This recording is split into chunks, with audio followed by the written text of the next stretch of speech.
Daniel?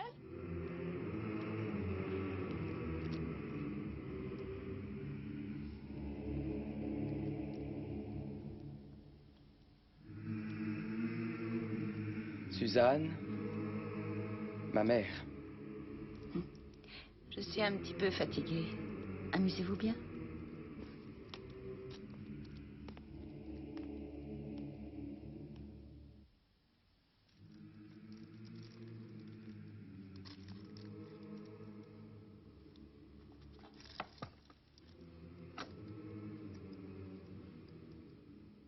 Alors maintenant, tes fiancés viennent de chez Satan? Je te signale que Suzanne n'a rien de satanique. Tu trouves? C'est une taphophile. Une quoi? Une taphophile. Rien à voir avec Satan. Ces gens-là se sentent attirés par tout ce qui a un lien avec la mort. Ah. Je crois que j'ai besoin d'un whisky. Tu ne vas pas me faire croire que tu es choqué.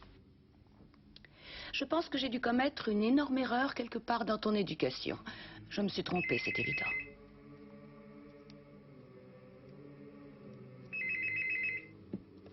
Allô, oui? Ah, c'est toi, Nick? C'est Nick. Elle est en train de se remettre de ses émotions. Oui, on a des petits problèmes. Nick, qu'est-ce qui se passe? Je suis devant la caserne du Tonus, à Höchst. Quelqu'un a été tué par balle. Devant la caserne? Oui, Quand? vers 20h. C'est bon, j'arrive. Tu vois? Toi aussi, ça t'excite, les morts.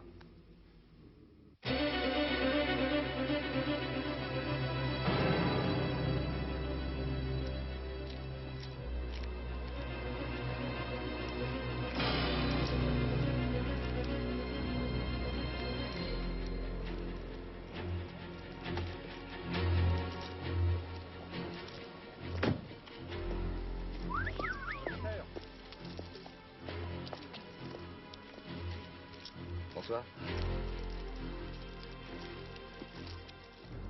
Voici le caporal-chef Stelzer. Léa Sommer, brigade criminelle. Il montait la garde quand ça s'est produit à 20h. Il a entendu les coups de feu et il s'est précipité. La victime était déjà morte. Il dit avoir vu un type qui s'est enfui dans une voiture vert olive. C'était un véhicule militaire? C'était allé très vite. En tout cas, c'était une Jeep. Elle était de couleur vert olive. Son immatriculation était militaire. Ça va aller. Il était allongé Venez. là par terre. Venez, occupez-vous de ce jeune homme. Il est en état de choc. Il y avait du sang partout. Quand je pense que ce sont des types comme ça qui nous défendent et ils ne supportent même pas la vue du sang. Tout le monde n'est pas un dur comme toi. Il n'avait qu'à faire autre chose. Nous avons son adresse. Oui. Est-ce qu'on sait qui est cet homme? Oui, j'ai trouvé son permis de conduire. Fichez-moi la paix, messieurs. Laissez-moi passer. J'habite au 46, ça suffit, arrêtez un peu maintenant. Mais il faut que je passe. Bien, mon lieutenant. Moi j'ai mes enfants qui m'attendent. Commissaire principal Sommer, commissaire C'est Zik. vraisemblable, moi il faut bien que je rentre chez moi. Ah, très bien. Je voudrais une photo, s'il vous plaît. Lieutenant Haze, puis-je vous être utile d'une façon ou d'une autre? Oui, nous aurions besoin d'un local pour procéder aux interrogatoires. Eh bien, le mieux serait qu'on aille dans mon bureau.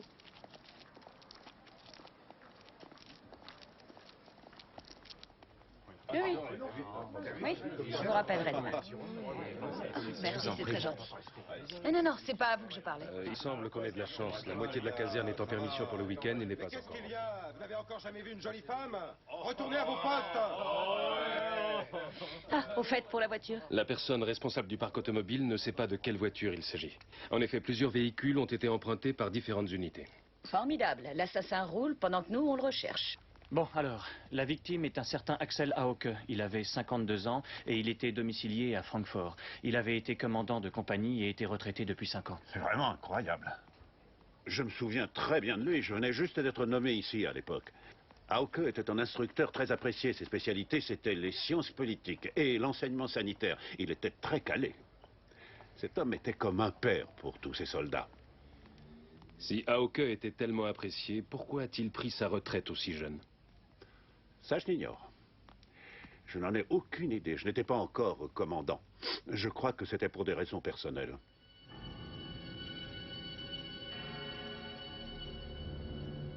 Avant-hier, quelqu'un a téléphoné. C'est moi qui ai répondu. Il ne m'a pas dit son nom. Il m'a dit qu'il avait été adjudant auprès de mon mari, qu'il vivait maintenant à l'étranger et qu'il était de passage à Francfort. C'est alors qu'il a proposé de rencontrer mon mari à 20 heures devant la caserne. Et votre mari n'avait aucune idée de qui il pouvait s'agir? Mon mari a formé tellement de soldats. Oui, bien sûr.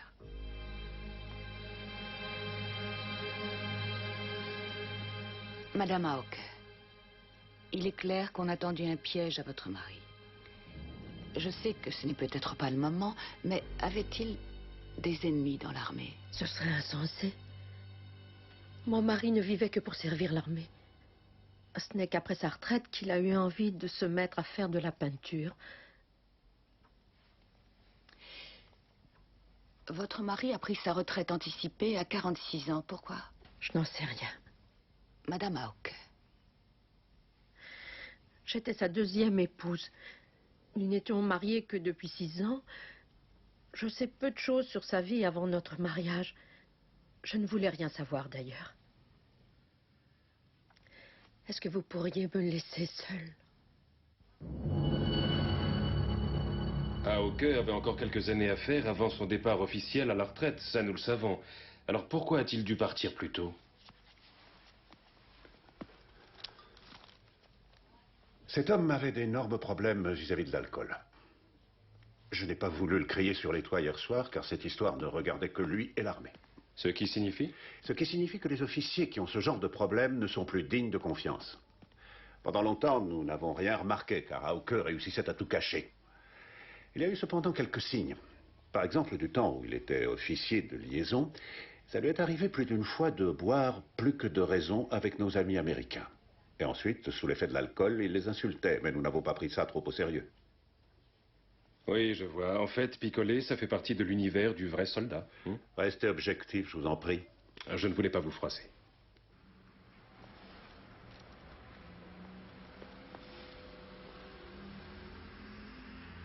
Le journal dit que la PJ est dans l'incertitude. Quelle bande d'abrutis! Ne t'énerve pas, demain ce sera déjà de l'histoire ancienne. Bon, tu vas prendre des hommes et contrôler tous ceux qui étaient en permission. Les nouvelles recrues, les sous-officiers, les aspirants ainsi que les officiers. Je n'ai pas fait mon service, je ne sais même pas comment je dois leur parler. Un expresso, s'il te plaît. Tout de suite. Alors, ça s'est passé comment chez Haze? Hawke était alcoolique. Ce qui explique sa retraite anticipée. Il était devenu un risque pour l'armée. Un risque? Qu'est-ce que ça veut dire? Un officier alcoolique, c'était intéressant pour le contre-espionnage est-allemand ou russe. Un officier des services sanitaires? Qu'est-ce qu'il pourrait trahir comme secret? Le nouvel appareil à laver les carreaux? Votre expresso. Merci. Je vous en prie. Il a été officier de liaison pendant des années avec les Américains. Ah, mais c'est clair.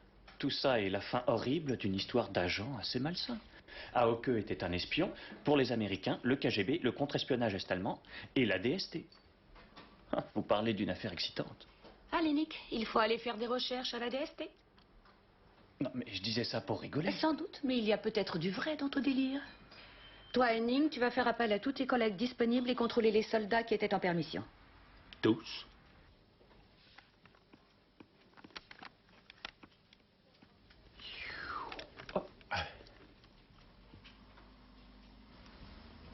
Évitez les mystères, s'il vous plaît. Enlevez d'abord ce soldat de là.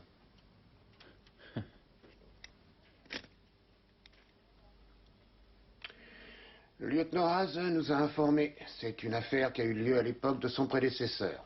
Eh bien, votre Axel Hawke a effectivement travaillé en 1985 pour le service de contre-espionnage, c'est exact. Ça alors, c'est fantastique. Qu'y a-t-il de si fantastique? Vous vous rendez compte de ce qui se passe quand une idée saugrenue devient réalité tout à coup? Je ne vous comprends pas. Ça ne fait rien, continuez. Axel Hawke était à Berlin quand il a été enrôlé par un officier de commandement du nom de Jürgen Naumann. Mais après 9 mois, il a été pris de remords, il a démissionné. Et il a tout avoué à ses officiers supérieurs. Et il est quand même resté officier? Il n'y a pas eu de procédure contre lui? Si, il y en a bien une, mais elle a été abandonnée. Parce qu'il avait avoué sa faute. Quoi? Il nous avait donné aussi quelques petites informations. Ah, je vois, il y a eu quelques petites magouilles. Mais peut-être s'est-il retiré seulement pour la forme. Peut-être a-t-il continué à espionner ni vu ni connu pour les Russes, ou même pour les Américains. Dans ce milieu, tout est possible. C'est pourquoi je vous demanderai de gérer l'affaire Aoke avec délicatesse. J'adore votre façon de dire les choses. Si je voulais, je pourrais écrire des romans. Mais je n'en ai pas le droit. Ce serait de la haute trahison.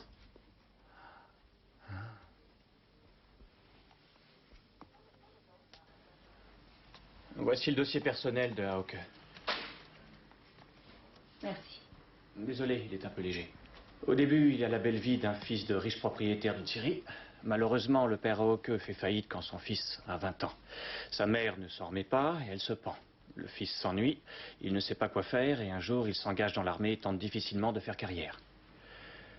Puis un jour, il se marie et ensuite il divorce. Sa première femme est morte il y a 5 ans. Il se remarie une seconde fois et ensuite, eh bien, il se fait tuer. Il a eu une fille qui s'appelle Petra. Elle habite ici, à Francfort. Petra Zoller. Son mari est journaliste. Le journal du soir nous a envoyé cette lettre qui vient d'une maison de retraite. Les collègues l'ont ouverte et ils pensent qu'il y a peut-être quelque chose pour vous dedans. Une lettre d'une maison de retraite? Peut-être qu'une place est libérée pour toi. Pauvre cloche. C'est écrit en gothique, je ne suis pas arrivée à la lire. Donnez-la moi. J'avais l'habitude de déchiffrer les lettres de ma grand-mère. Merci. Très chère rédaction, j'ai lu votre article sur la mort d'Axel et ça m'a beaucoup intéressé.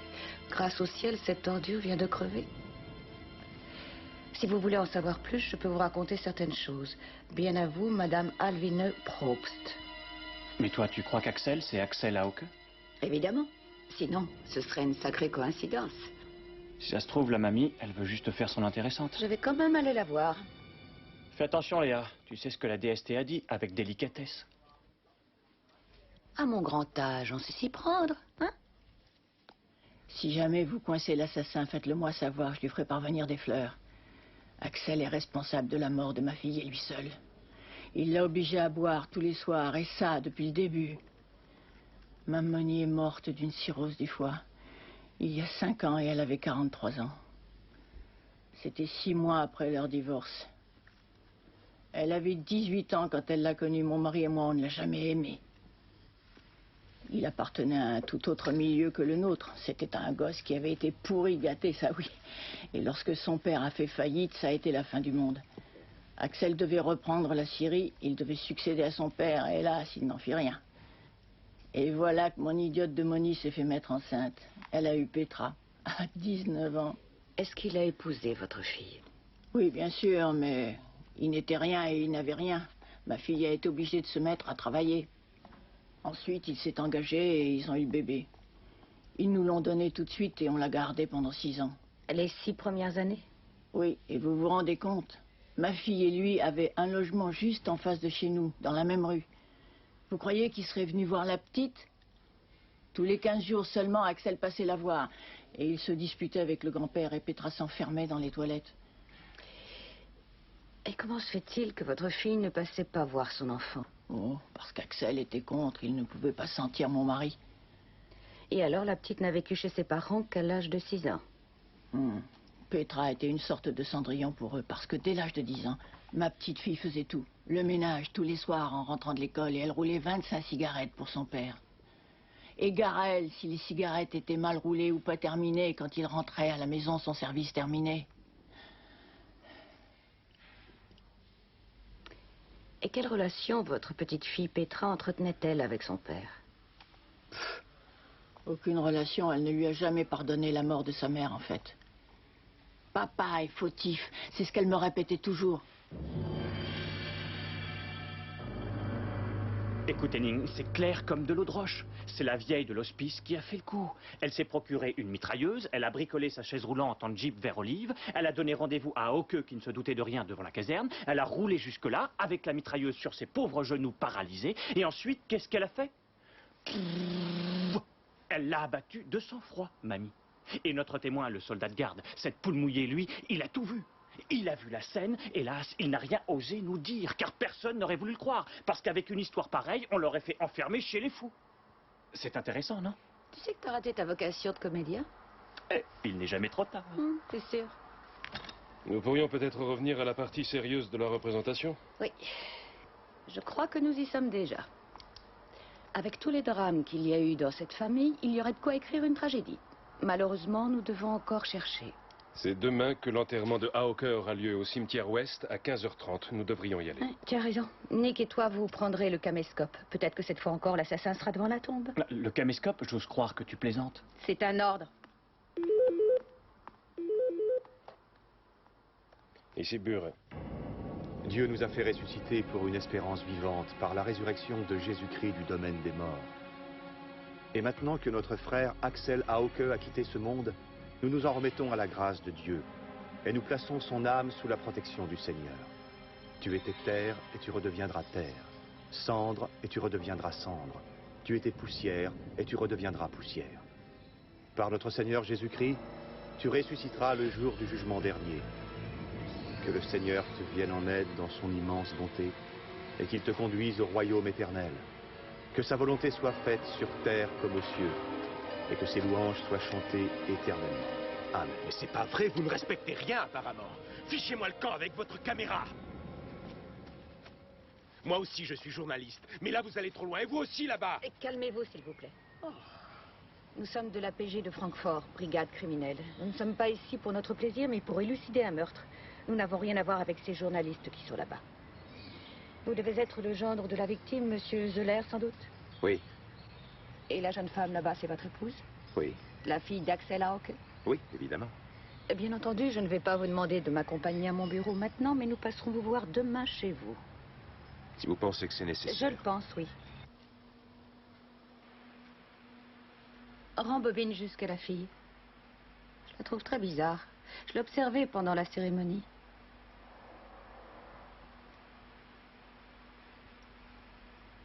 Elle est tellement froide. On dirait qu'elle ne ressent rien. Hein? Et alors, c'est une femme franche, c'est tout. Elle n'aimait pas beaucoup son père et ce sont des choses qui arrivent. Mon père aussi est un idiot. Tu ne crois quand même pas qu'elle a tué son père? Et pourquoi pas? Dans ce cas, il devrait y avoir 100 000 parricides par jour.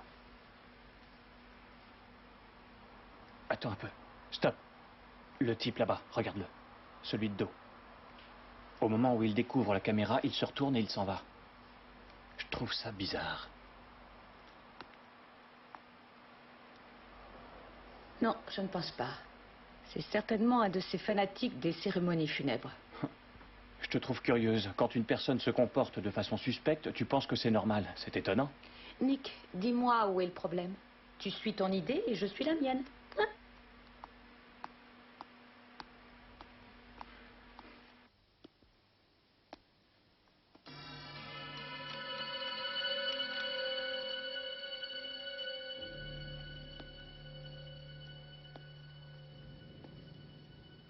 Ça va aller? Mais oui, bien sûr.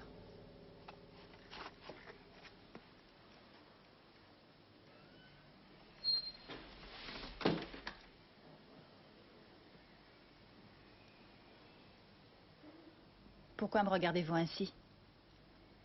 Je vous regarde, c'est tout. Vous vous demandez sûrement pourquoi je ne portais pas d'habit de deuil le jour de l'enterrement. Non, ce n'est pas ça. Je n'ai aucune intention de respecter de telles conventions. Ce que les gens pensent m'est totalement égal. Mais n'allez pas croire que la mort de mon père ne me fait rien. Dispensez-vous également de votre pitié. Commencez plutôt votre interrogatoire. J'avoue que ça me rend un petit peu nerveuse, ces trucs-là.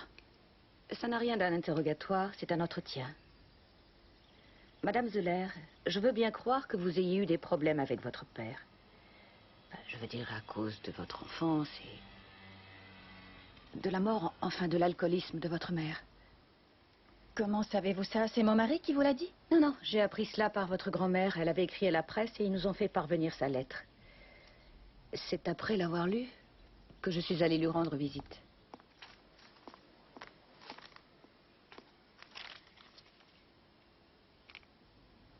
Ça alors, c'est insensé.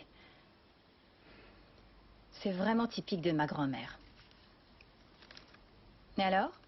Que voulez-vous savoir? Vous voulez que je vous parle d'un drame? Ou alors vous préférez les aveux d'une pauvre fille pitoyable qui a assassiné son père, qui était un ivrogne et une ordure? Oui, ça me plairait. Vous nous épargneriez une perte de temps à toutes les deux.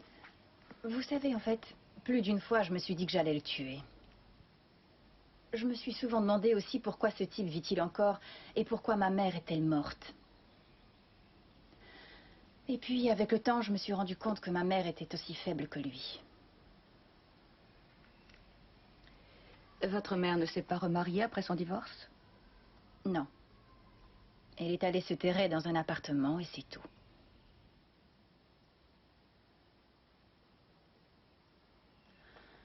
Pouvez-vous vous faire une petite idée de ce que c'est pour une jeune femme que de découvrir dans l'appartement de sa mère tout un tas de bouteilles à moitié vides? J'ai découvert que non seulement mon père était alcoolique, mais que ma mère l'était aussi. Au début, vous refusez d'y croire. Vous voyez les bouteilles et vous vous dites, pourquoi ne les ai-je pas remarquées plus tôt? Et d'un seul coup, ça vous fait mal au cœur. Vous éprouvez une grande pitié pour votre mère, puis vous avez honte pour elle. Et puis soudain, la colère monte. Une colère terrible contre ce père et cette mère. Ça, c'était 4 semaines avant sa mort. Madame Zoller, maintenant, il faut que je vous demande où vous étiez dimanche soir à 20h. J'étais à la maison. Quelqu'un pourrait en témoigner? J'étais toute seule. Mon mari jouait aux échecs chez un ami comme tous les dimanches. Vous avez votre permis de conduire? Oui. Mon Dieu, et moi qui pensais que vous étiez une femme de cœur. Vous n'êtes qu'une imbécile de flic, finalement. Qu'est-ce que vous voulez, au juste? Vous pouvez m'arrêter? Placez-moi en détention préventive? Je n'en ai pas le droit. Il me faudrait un mandat d'arrêt. Le mieux serait que vous vous empressiez de confier la lettre de ma grand-mère aux médias. Ça ferait sensation. Vous croyez? Ce serait intéressant financièrement, je le sais, mon mari est journaliste aussi. Vous vous ferez un peu d'argent de poche de cette façon. Ça suffit, Madame Zoller. Vos bêtises ne m'intéressent pas. Ici, c'est moi qui pose les questions et vous qui répondez, c'est tout. Est-ce que c'est clair? Mais qu'est-ce qu'il y a? Vous êtes folle de crier sur ma femme comme ça.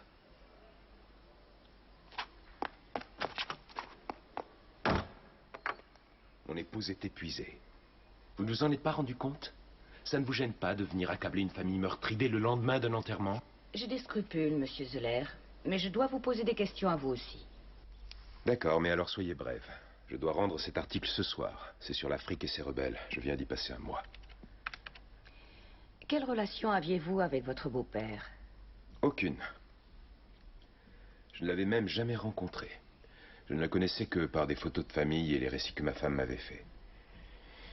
Avant notre mariage, je lui ai téléphoné pour les inviter, lui et son épouse, afin qu'on se rencontre, mais ils ne sont pas venus. Ils étaient trop lâches. Votre femme reprochait déjà à son père d'être responsable de la mort de sa mère. Votre épouse vous dira d'où je tiens ça. Où étiez-vous dimanche soir entre 19 et 20h? Ah, je vois. Vous êtes en train de vous demander si ce n'est pas moi qui ai tué mon beau-père. Vous croyez vraiment que j'aurais été assez idiot pour aller tuer sauvagement cette épave et finir ma vie en tôle? J'ai une femme que j'aime. Et de toute manière, il n'aurait pas fait de vieux os à force de boire.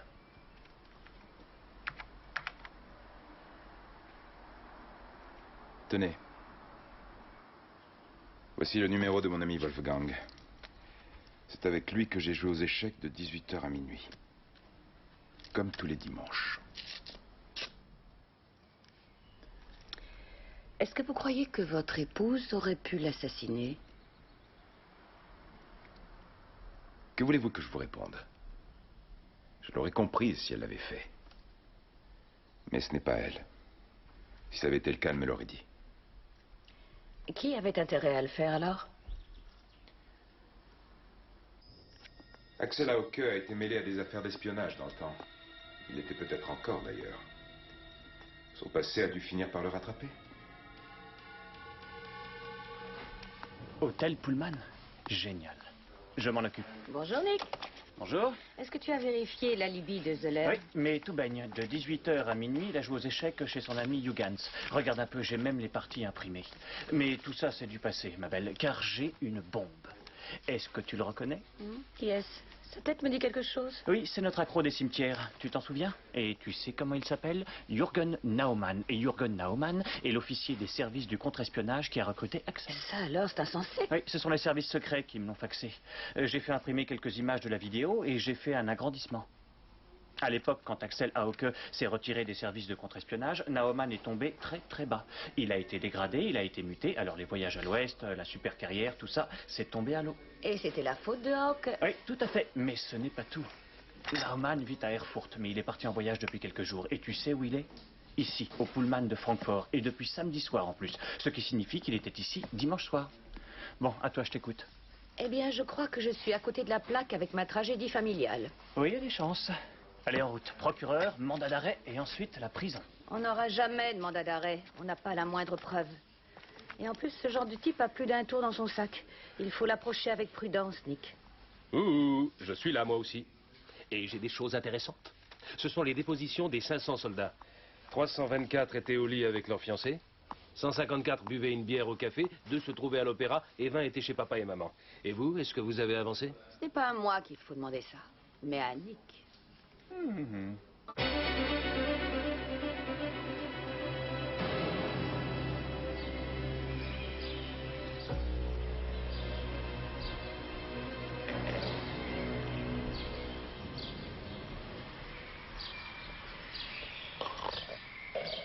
Tu ronfles, Henning.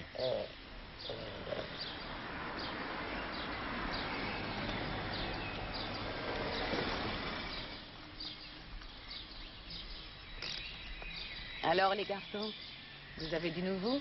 Rien, ce type est toujours dans sa chambre depuis hier après-midi. Il n'est pas sorti une seule fois. J'aimerais bien savoir ce qu'il fiche. Peut-être est-il sorti par derrière. Tu le prends pour un idiot? Il y a 2 hommes derrière. Si ça se trouve, il est mort. Ça arrive souvent chez les agents secrets. Oh, je suis désolé. Peut-être que je me suis endormi. Oui, peut-être. C'est lui.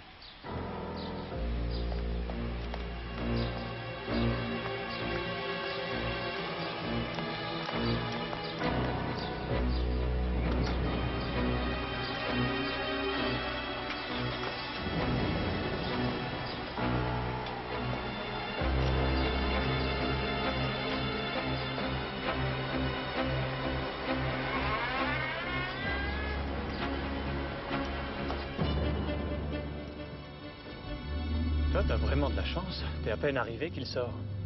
C'est ça, la classe, mon cher.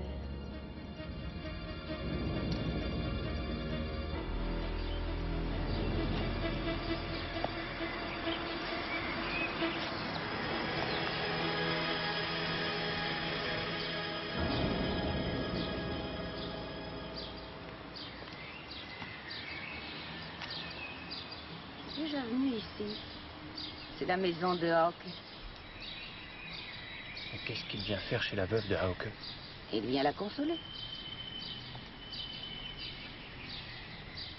Tu vois? Je ne comprends plus rien du tout, moi. Eh, c'est à toi de jouer maintenant, Nick. Ouais, je sais. À toi de décider. Tu veux qu'on rentre chez elle? Non, on va attendre. Très bien.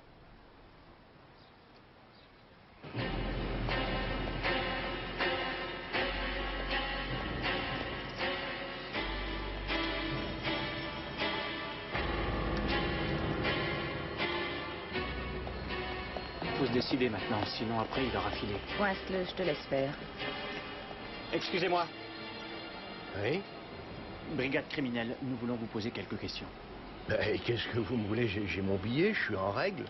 Ça, j'en suis sûr. Qu'est-ce qu'on est venu faire à Francfort, camarade Naumann? Vous vous moquez de moi? On est dans un pays libre. Et ça, depuis le 9 novembre 1989. Ou est-ce que je me trompe? J'ai donc le droit de voyager d'Erfurt à Francfort, non? Oui, tout à fait. Mais pas pour descendre Axel Hauke.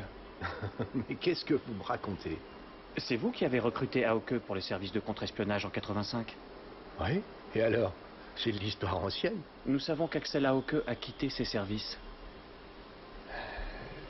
Oui, Axel était... Il était trop honnête pour ce boulot. Ou alors... il n'était pas assez doué. Ça, c'est comme vous voulez. Arrêtez de raconter des sornettes. C'est à cause de Hauke que vous avez été rétrogradé. Ça s'est mal passé, je crois. Et alors, j'ai pas eu de chance. Vous ne me croirez pas, mais nous sommes tout de même restés très bons amis. Après la chute du mur, nous nous sommes vus très souvent à Erfurt ou Francfort. On se buvait une bonne bouteille. Et puis avec le temps, on a un peu perdu le contact. Ça vous va? Vous haissiez Hauke car il avait fichu votre vie en l'air. Où étiez-vous dimanche à 20h? Ah, où est-ce que j'aurais bien pu être? Je dînais dans un restaurant japonais. Oui, oh, c'était vraiment pas terrible. C'était un restaurant de la rue Bockenheimer. Je dînais avec un client car je suis représentant. Je vends des fauteuils de dentiste, figurez-vous. Nous allons tout vérifier. Vous pouvez me croire, je vous assure, j'étais bien à Francfort pour affaires. Je voulais en profiter pour voir Axel et sa femme, et voilà que j'apprends cet incident dans le journal. Vous appelez ça un incident, vous? Pourquoi avez-vous disparu si vite pendant l'enterrement? J'en avais assez d'être observé comme une bête curieuse, un point c'est tout. J'ai pratiqué ce petit jeu assez longtemps, et je vous ai vu tout de suite. Et j'ai senti que la PJ était dans les parages. Alors j'ai préféré m'en aller. Vous voyez où ça m'a mené tout ça? J'aurais mieux fait de rester planqué. Est-ce que je peux jeter un coup d'œil dans votre valise? Pourquoi? À votre avis? Les passagers à destination d'Erfurt sont priés de monter à bord du train, le départ étant prévu dans quelques instants. Dernier appel pour les passagers en Ce partance. sont seulement quelques bouteilles de whisky. C'est sa femme qui m'a forcé à les emporter. C'était les réserves d'Axel. Elle boit pas de whisky.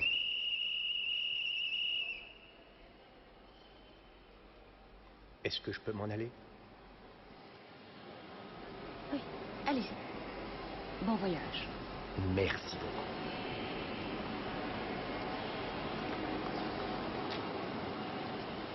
Tordu. Je regrette de l'avoir laissé partir. Il n'est pas à l'autre bout du monde. Toi, tu ne crois pas que c'est lui? Tu ne crois pas qu'il a quelque chose à voir avec l'assassinat de Hauke? Non. Sinon, il aurait disparu depuis longtemps. C'est bête, j'étais si près du but. Oui, moi aussi. Je me suis un peu laissé distraire par ton agrandissement. Je sens comme un reproche. Mais non. Ça aurait pu être une excellente idée.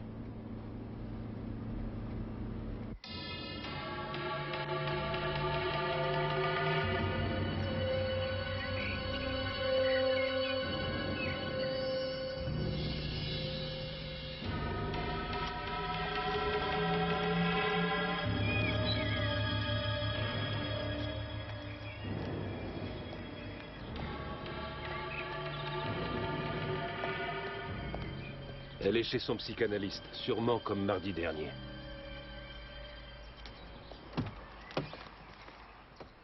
Elle fait une psychanalyse 2 fois par semaine. Ça doit être pour ça qu'elle est si agressive.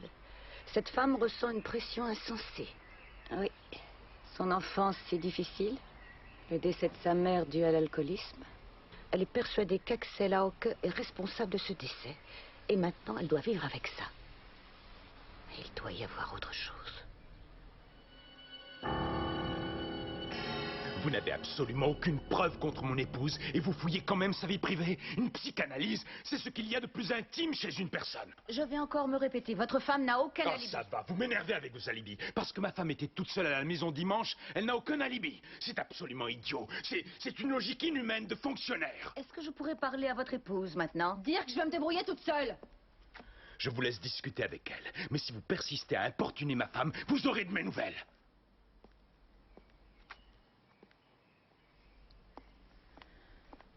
Je suis aussi furieuse que mon mari. C'est de la perversité que de me faire suivre.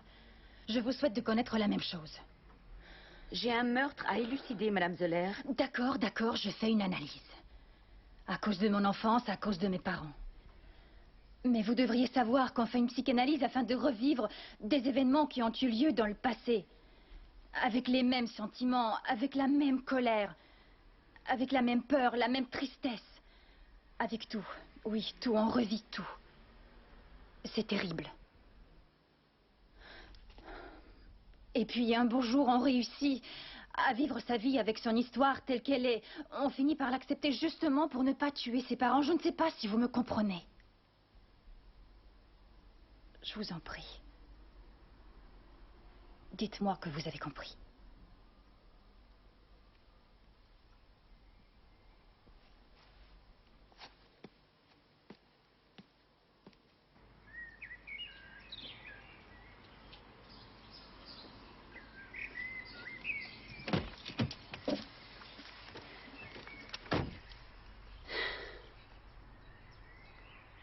Ce n'est pas elle. Quoi? Ce n'est pas elle qui a tué son père. C'est qui alors?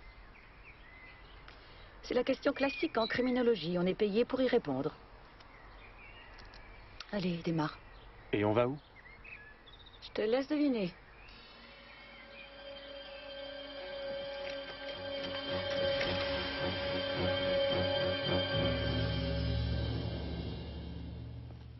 Allez-y, interrogez-moi, je vous écoute. Je suis votre témoin. Je ne vous en demande pas tant, Monsieur Hugans. Nous ne sommes pas en Amérique. Vous pouvez me croire. Dirk et moi avons vraiment joué aux échecs dimanche à partir de 18h et ce jusqu'à minuit. C'est un rendez-vous obligatoire, un rituel amical, et ça fait 15 ans que ça dure, malgré l'opposition acharnée de nos épouses. Nous en avons besoin, un point c'est tout. C'est quoi tout ça au juste? Ça s'appelle Sans titre. Sans titre? Ouh. Vous êtes le meilleur ami de Monsieur Zoller? C'est plutôt à lui qu'il faut le demander. En tout cas, lui est vraiment mon meilleur ami. Monsieur Hugans, je tiens juste à vous rappeler quelque chose. La complicité pour meurtre est punie de plusieurs années de prison. Vous êtes folle, quoi? Nick, tu fournirais un alibi à ton meilleur ami si c'était nécessaire pour lui. Enfin, vraiment nécessaire, je veux dire. Tu veux que je te réponde franchement? Inutile, j'ai compris. Ou bien je suis en train de me planter royalement, ou bien j'ai raison. Et pour le savoir, je vais avoir besoin de ton aide. Très bien. Allez, viens, en route. En route. 40 000. La police est passée chez moi et m'a montré une photo de vous. J'ai affirmé ne vous avoir jamais vu. Mais je vous ai bien reconnu. C'est vous le conducteur de la Jeep. J'ai bien reconnu votre visage. 40 000. Ce soir à 23 h devant la caserne. Vous savez où ça se trouve?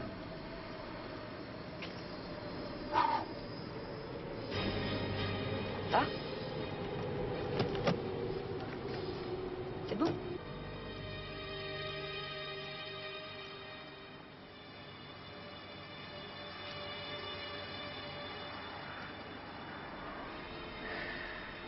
Qu'est-ce que c'est long?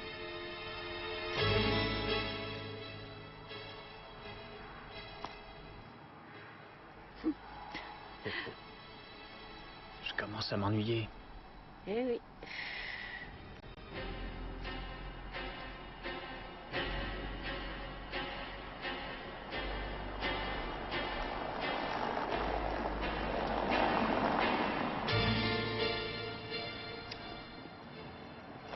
Si on y allait. Non, on attend.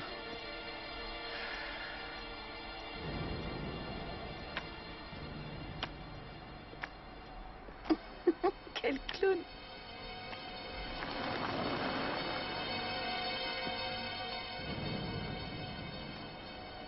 Qu'est-ce qu'il fabrique, ton bonhomme? Je suis pas Lily Marlène.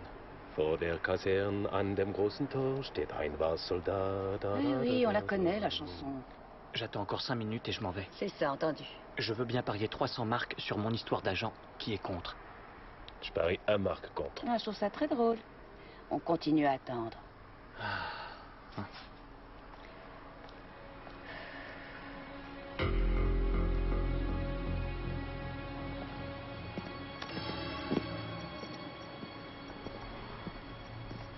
Le voilà.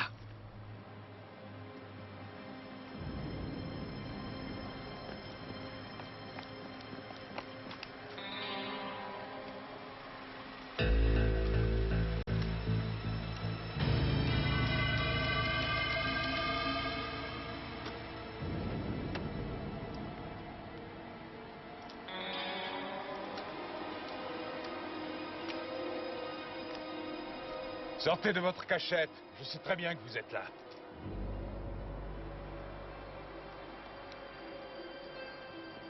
Sortez, je vous ai dit.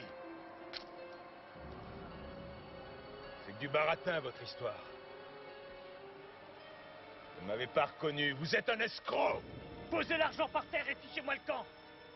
D'accord. Vous l'aurez, votre argent, mais sortez de là. Jetez votre arme. Jetez-la devant vous.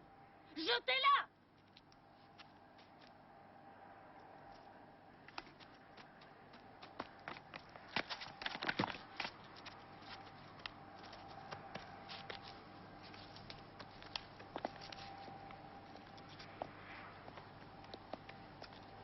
Je voulais faire peur au maître chanteur.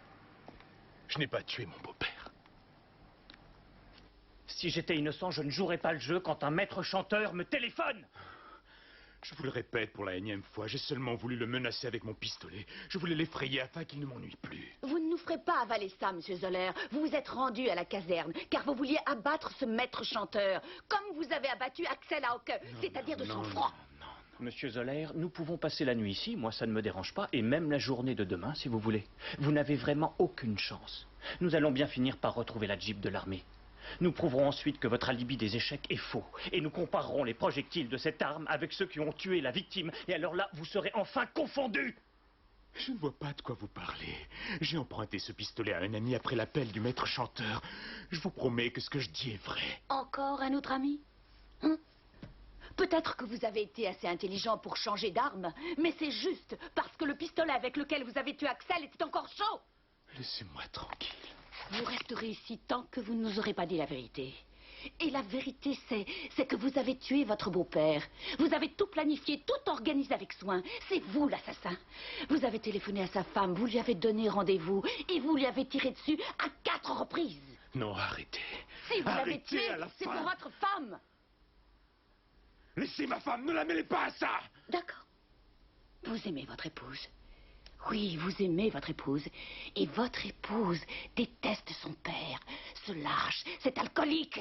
Oui, cet alcoolique, cette ordure, cette ordure. Cette monstrueuse ordure, Oui, cette c'est une ordure, ordure, cette une saleté grosse d'ordure. ordure, oui.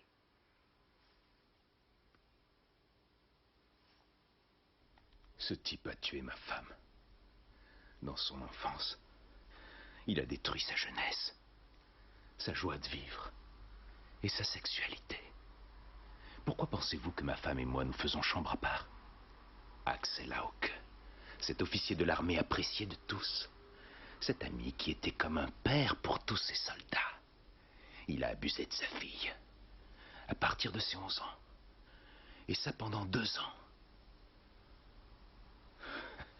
Il n'a pas fait ça de manière brutale. Non, il était très paternel, encore une fois. Ton papa t'aime, comme aucun garçon au monde ne pourra t'aimer. Et maintenant, je vais te faire voir toutes les jolies choses que font les hommes et les femmes. Et ça pendant 2 ans, tous les jours. Ça se passait à 5 heures après le service, avant que sa femme rentre du travail. Et le samedi, Axel Hauke ne travaillait pas, contrairement à son épouse. Ce qui signifiait que la voie était libre. Il pouvait s'attaquer à la petite. Et toujours, les menaces affreuses. Tu ne diras rien à maman, sinon tu iras dans un foyer. Ou alors je nous tuerai tous les 3. J'ai épousé ma femme il y a 2 ans. Elle ne m'a rien dit de tout ça. C'était trop dur. J'aime ma femme. C'est la femme de ma vie. Elle aussi, elle m'aime. Nous avons tant de choses en commun.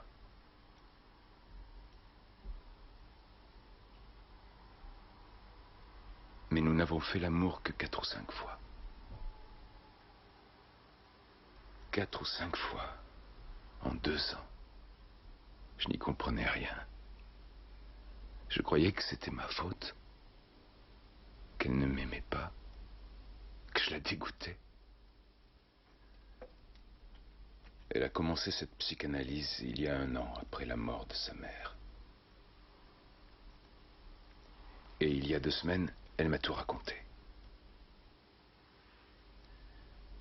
J'ai appelé son père le soir même. Ça ne pouvait pas attendre. Il était ivre, bien sûr. Il a commencé à fanfaronner. L'ordure. Il a dit que c'était la faute de sa fille.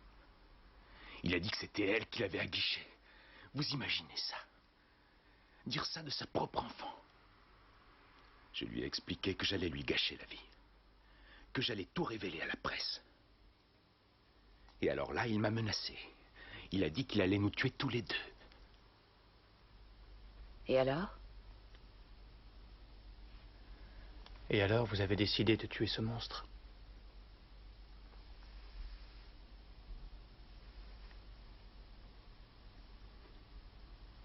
Je ne viens pas de vous faire un aveu. Je vais sortir de ce bureau, prendre ma femme en passant, et nous allons rentrer à la maison tous les deux. Un instant, monsieur. Gare à vous si vous m'en empêchez. Viens, Petra. Viens.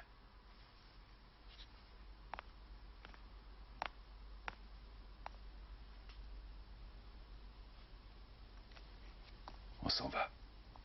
Nous rentrons à la maison tous les deux. Qu'y a-t-il? Viens.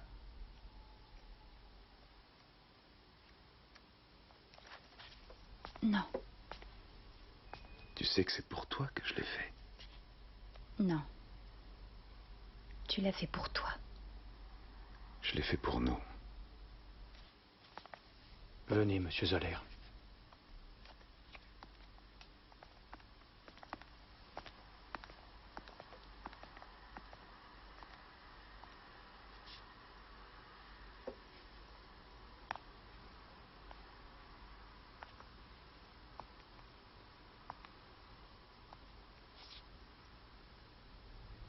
Vous êtes contente?